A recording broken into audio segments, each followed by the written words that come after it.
We left California on a 11-hour flight, KLM to Amsterdam, and then a 5-hour layover, then on to Budapest. Picked us up at the airport and delivered us to the riverboat. The Viking was a beautiful boat. We had a great stateroom, queen-size bed, adequate bathroom. She's 375 feet long. She's had a crew of 40, 3 decks, 75 staterooms. Great boat.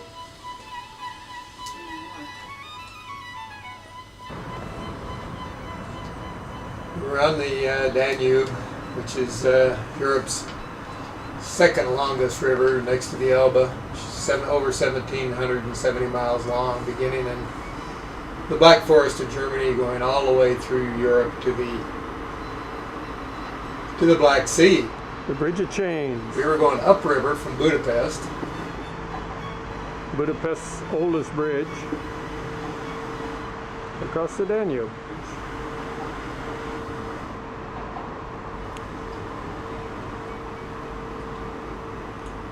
Boat moored in great locations near the city. Of course, all the cities were built around the river, so food was adequate, if not better than adequate. Breakfast being my favorite meal, it was just fine with me. I obviously got too much to eat, as you can see by my point. At every stop we had a bus tour, which you could get off of if you wanted to, and take a taxi back. Had a good system of checking you on and off the boat to make sure you... Maybe you've heard that in Hungary we put the family name as first. And then comes the first name, yeah, it's vice versa. Some things are upside down in this country. The hero square. Carpathian Basin, which means the Carpathian Mountains are around here somewhere. It's the Square of Heroes in the middle of Budapest.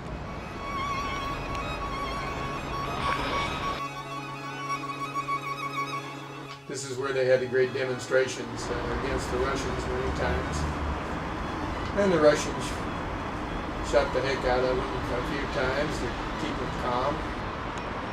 Which is the object of highest national pride. The third largest parliament of the whole world.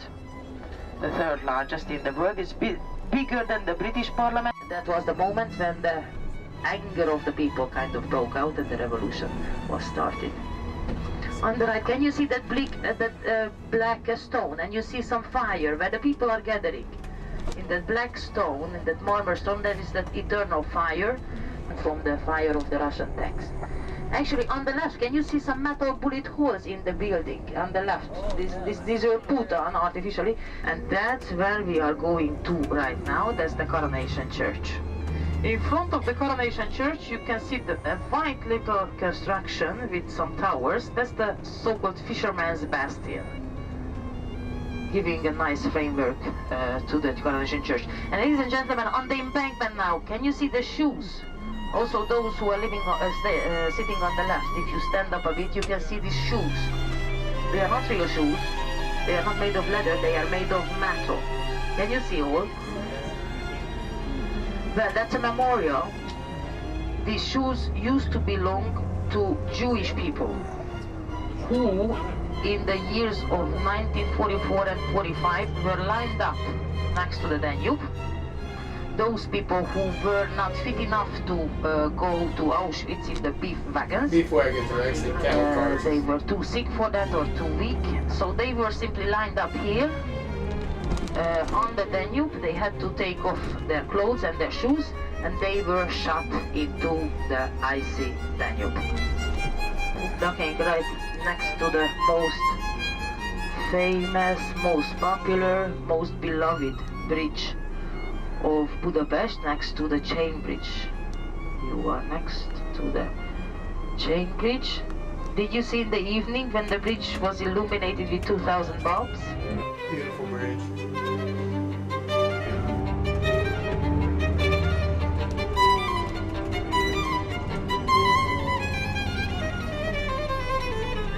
You know, at the first look they don't make sense.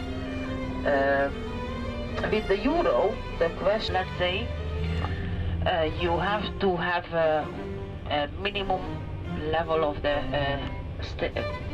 annual. Hungary hasn't been able to join the euro as of yet. They're not economically far out.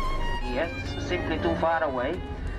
With the name Bastion, it was never used for military purposes because it is not so old as it wants to look with this Romanesque style.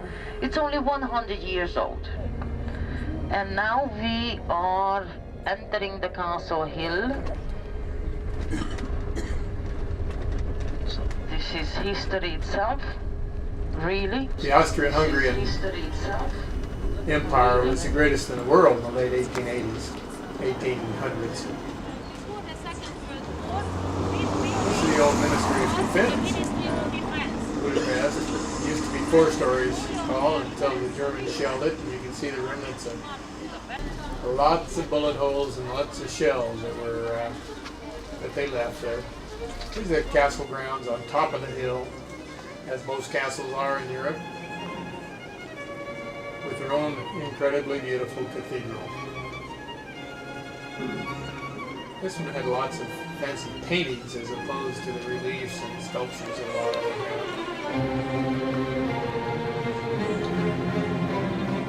Like I say, the Hungarians came out of the steppes, and they had a little oriental look to them. And some of their architecture and their painting, you get a little of that Silk Road influence.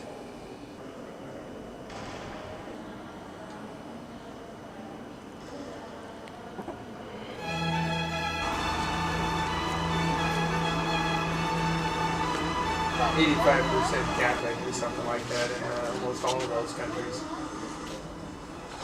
Budapest was named for the hillside town, Buda meaning hills, Pest meaning flat.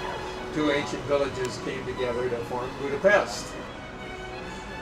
The river, of course, bisecting the city. That's the old Parliament building. Beautiful building. Lots of monuments all over Europe to their past kings and conquering heroes. This is part of the village. It's on top of the hill with the castle, where the Habsburgs reigned for many years. Everywhere in Europe, they are really good with the pastries.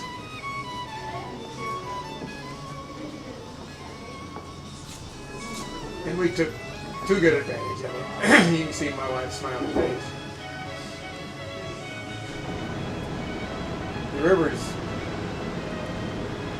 navigational for most of that length, and has lots of incredible locks. As you can see the length of this boat. They take their house, they take their car, they take everything with them, these bargemen. The boat itself was beautiful. It was 375 feet long, 3 decks, 75 staterooms. Wonderful sun deck on the top. Play a little chess set, a tiny chess set if you wanted. Or just lay out and enjoy the scenery going by. What a way to travel. Piped American music, the boat was almost all American, so, but all English speaking anyway. Some Australians, some Irish, and some Englishmen. Mostly oldies but goodies for all the old codgers on the boat.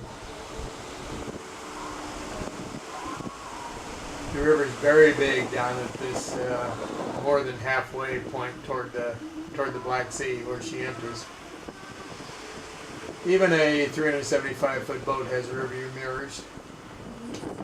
Big deck house on the top, housing the controls, and strangely enough, it lowers because on the upper end of the river, she goes under some low bridges. Particularly in this high water time, we're in springtime. We arrived in late March.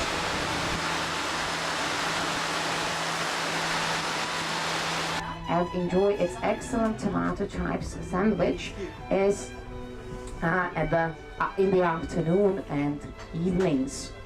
People, now I would need 2 volunteers. I had 1.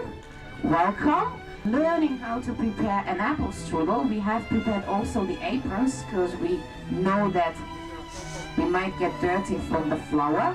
Okay, that's enough. Raisins.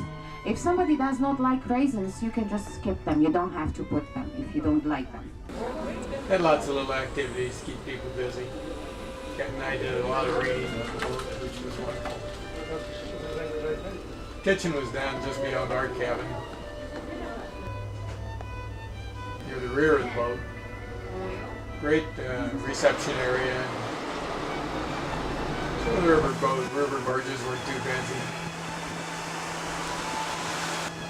I guess on a river, red right returning, it means going towards the mouth of the river if you're returning, because the red was on the left and all the navigational aids and lots of rookeries and things along the river. Not too much wildlife. Little leisure area up in the near the main desk. Had Wi-Fi in it. Supposed to work in the room, but it didn't. The border between Hungary and Slovakia. This at one time was the capital of Hungary 1,000 years ago. I was not too thrilled with the fact they didn't tell you on a lot of these historical things along the way. They should have been announcing them, or at least giving you some kind of a guide to tell you what you were looking at. A lot of this stuff I had to look up later as I did this. I thought it was a tomb or something when I first saw it. It turned out it was fortifications and an incredible cathedral for the former capital of Hungary, Esztergom. Lots of swans in the river, which was kind of fun. Some interesting structures. This guy picked a nice place to live. The lock. These rocks raised us from 30 to 50 feet along the way. Of course, there's big lakes behind every one of them. There's dams and there's power generation. That's a boat much like the one we were on. A little nicer. Most of the really nice boats had Germans on them. Ours was built, I think, in '91 or something like that, so she wasn't too old. Vienna was just an absolutely incredible city. This is St. Stephen's. There's St. Stephen's, yeah. The primary cathedral. Roman runs in front of the Habsburgs' palace. Roman excavations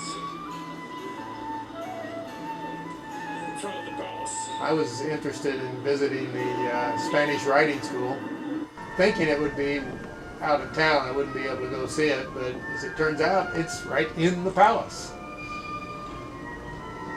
And as you can see, the most amazing horses in the world. Incredibly athletic. They train them to do things that they normally do, with the exception of changing leads. That's the only odd thing they teach them that's not in the horse's nature. I was a wee bit disappointed to see that there wasn't a plaque or anything in commemorating General Patton, who, with his Operation Cowboy, saved 500 Libizon stallions from the Russians who were rapidly approaching the city. But are they beautiful or what? And this barn is hardly as you would consider an American barn. It's plaster relief, carved ceilings, and wonderful crystal chandeliers. This palace was particularly interesting to me because I did the book on Edward Fitzgerald Beale, who ended his career being a minister to Austria-Hungary. Cece was Franz Joseph's beloved wife, and she was kitchen walls. Was loved by the people also. Kat, of course, is absorbing everything for her books, her historical novels. I had to look at lots of crockery, lots of table settings, and lots of good stuff. Some of which was interesting to me, particularly the kitchen aspect of it. And they had some kitchens. They did some fairly nice table settings, as you can see. Those are silver coated in gold. Every type of dish and serving implement that you could possibly imagine. I did see one little centerpiece there that I thought, look at that, lobster plates in the background, etc. One little centerpiece there that I thought I might want to pick up for the house. The only thing I'd have to do is build myself dining room that was about, probably 100 foot long to house this little centerpiece. You can see they had some chandeliers. They set those on mirrors generally, on plates with mirrors in them to reflect the candlelight from them. It was a typical place setting at the time. These are all individually painted plates celebrating events. Or there's the centerpiece I was talking about. Isn't this a nice little chunk to go in the center of your dining room table? I would guess it was 45, 50 feet long. Austria, Vienna was known for its coffee houses. And this is the most famous of them and one of the oldest of them. Cat had a walnut cake. I had some kind of banana based.